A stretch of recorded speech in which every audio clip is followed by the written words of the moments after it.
Pai de infinito amor e bondade, obrigada por mais um dia de existência aqui na Terra.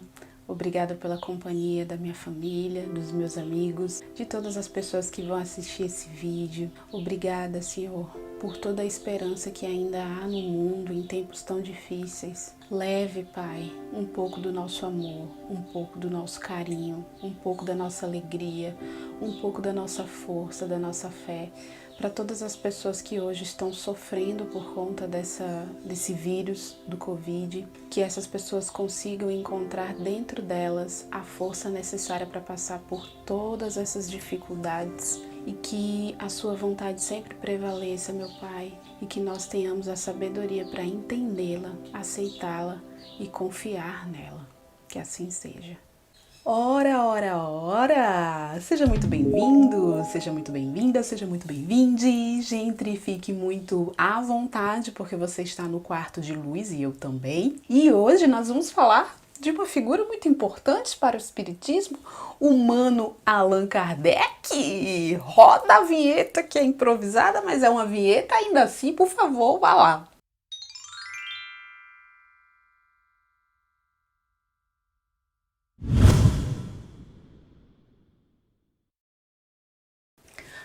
Ok.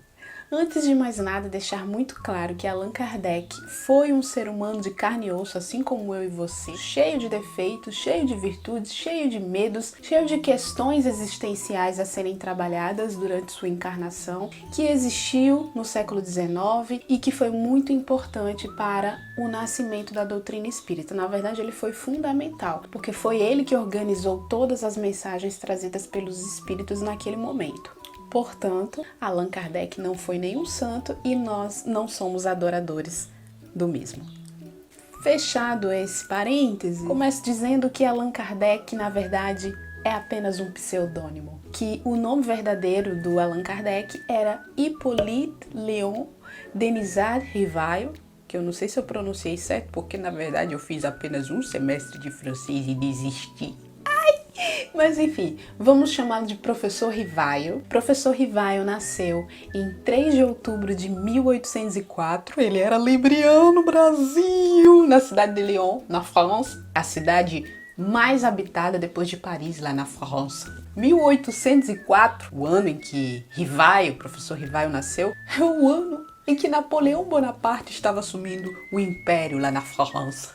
Momento cultural deixado um pouco de lado. Vamos falar que o professor Rivail passou a sua infância lá na França. Allan Kardec ele nasceu numa família de boas condições financeiras, era uma família tradicionalmente católica. E aí com 10 anos de idade os pais dele falaram, vamos botar ele lá para estudar com o professor Pestalozzi. O Instituto Yverdon lá na Suíça era extremamente renomado, era uma referência na Europa naquela época. E o professor Rivail foi para lá estudar com nada mais, nada menos do que Pestalozzi. O Pestalozzi foi um reformador da educação que tem reflexos, inclusive, de seus princípios até os dias atuais, que acreditava que com afeto, com um pouco mais de sentimento, a criança poderia ter uma facilidade maior para aprender. Ele também tinha essa ideologia de que a sala de aula ela não tinha que ser apenas uma sala de aula, ela podia ser extensão da família. Então a criança ali, ela se sentiria num ambiente familiar e isso estimularia nela um processo de aprendizagem mais autônoma e mais facilitada. O professor Rivail se tornou um verdadeiro discípulo do Pestalozzi, tanto que em alguns momentos o Pestalozzi, quando precisava se ausentar para disseminar sua metodologia em outras cidades, ele confiava ao professor Rivail a direção da escola. Com 18 anos ele já saiu do instituto lá do professor Pestalozzi, né? Já volta para a França, já formado, ele formou-se em ciências e letras, ele publica a sua primeira obra sobre aritmética em 1820. Ele é dispensado do exército e começa a se dedicar mais ao ensino. Inicialmente ele começou a dar aulas para crianças em um prédio abandonado pelos jesuítas. Então ele tinha muito essa preocupação de tornar a educação acessível àqueles que não tinham tantas condições, né, para se matricular em escolas. Ele tinha essa visão da importância do conhecimento para o desenvolvimento intelectual, mas também moral do ser humano. Então ele foi um grande influenciador do ensino público no mundo. Mais ou menos nesse período ele começa a estudar sobre o magnetismo animal, ele começa a se aprofundar também nos estudos sobre o sonambulismo, mas a sua ênfase sempre continuava sendo o ensino. Em 1826 ele funda a sua própria instituição, o Instituto Rivaio, que funcionava com os mesmos princípios do Pestalozzi. Esse instituto dele era voltado para os pobres e ele tinha essa relação paternal com os seus alunos, o que era algo bem inovador para aquela época. Nesse meio tempo, ele conhece a sua futura esposa, a professora Amélie Boudin. A professora Amélie tinha 9 anos a mais que o professor Rivaio. Ela era professora de letras e belas artes. E eles vêm a se casar em 1832. A Amélie foi fundamental para o professor Rivaio. Ela foi uma grande incentivadora. No filme, o Kardec, o filme que inclusive, gente, tem na Netflix, é um filme muito bonito, vale muito a pena assistir. A gente vê essa relação dos dois e vê o quanto que essa parceria e essa dedicação dela para com ele foi importantíssima para que ele não desistisse da doutrina espírita. Em 1834, o Instituto Rivaio teve que fechar suas portas, porque esse instituto ele funcionava como uma sociedade entre o professor Rivaio e um tio materno que ele tinha. Só que esse tio materno era viciado em jogo. Aí, numa dessas jogatinas, ele acabou perdendo muito dinheiro. O restinho das finanças que o professor Rivaio conseguiu guardar, ele acabou investindo no negócio de um amigo com a esperança de prosperidade, só que não foi bem isso que aconteceu e aí ele acabou se vendo numa situação financeira bem difícil. É então que o professor Rivaio começa a trabalhar como contador, como escritor. Ele começa a lançar várias obras sobre gramática francesa, sobre aritmética. Ele começa a traduzir várias e várias obras alemãs. Cara, o professor Rivaio era tão inteligente, gente. Ele falava simplesmente 6. Eu disse 6 numa época que não existia internet, Brasil. 6 idiomas fluentemente. O francês, que era a língua materna dele, né? O alemão, o espanhol, o inglês, o italiano, o holandês. O cara era muito fera, velho. Eu fico imaginando como é que ele conseguiu. Gente, como é... Não dá.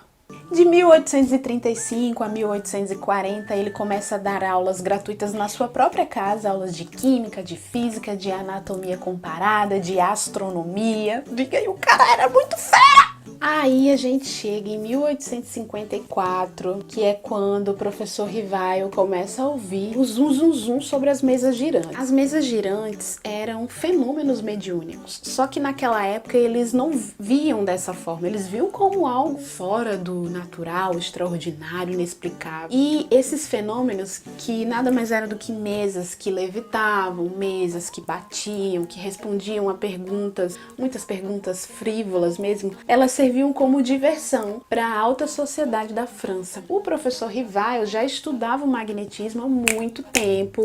Inclusive, tem até uma passagem na Revista Espírita em 1858 que Allan Kardec diz assim: o magnetismo preparou o caminho do espiritismo e o rápido progresso desta última doutrina se deve incontestavelmente à vulgarização das ideias sobre a primeira, dos fenômenos magnéticos, do sonambulismo e do êxtase às manifestações espíritas. Não há mais que um passo. Tal é a sua conexão que, por assim dizer, torna-se impossível falar de um sem falar do outro. Então, os estudos sobre o magnetismo trouxeram inúmeros benefícios, né, para a concatenação não sei se é certa essa palavra, concatenação, organização. Você tá entendendo o que eu tô querendo falar? Da doutrina espírita. Só que assim, nesse primeiro momento que ele ouve falar e que ele até testemunha presencialmente alguns desses fenômenos das mesas girantes, ele enxerga tudo isso com muita frieza e incredulidade. E ele começa a ficar intrigado quando um amigo de sua confiança, o Fortier, que também era um estudioso do magnetismo, chega para ele e fala assim: Rivaio,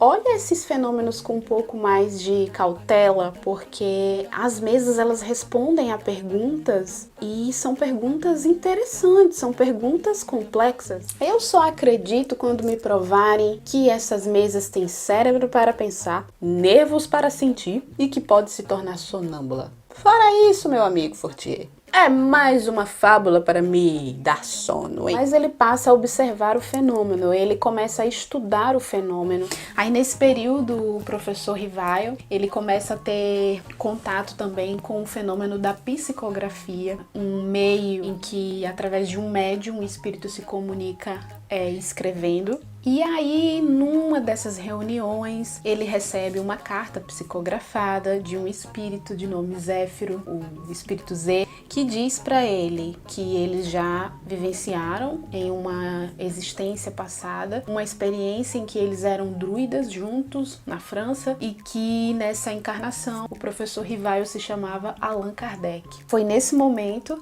que Rivaio passa a adotar o nome Allan Kardec e se dedicar exclusivamente ao estudo do espiritismo, que foi inclusive um neologismo criado por ele mesmo para definir essa nova ciência do conhecimento. E aí, o professor Rivaio, que agora eu vou começar a chamar de Mano Allan Kardec, deixa de lado a sua vida enquanto pedagogo e passa a se dedicar ao espiritismo. Foram momentos difíceis porque ele foi muito perseguido. Naquela época, esse tipo de estudo era considerado uma afronta, mas aos trancos e barrancos ele seguiu firme e, graças à sua dedicação, essa doutrina veio à luz. Em 1857, publica o primeiro livro do Pentateuco Espírita, que nós falaremos um pouco mais adiante, que é o Livro dos Espíritos, traz toda essa base filosófica da doutrina. Após a publicação, ele funda lá na França a Sociedade Parisiense de Estudos Espíritas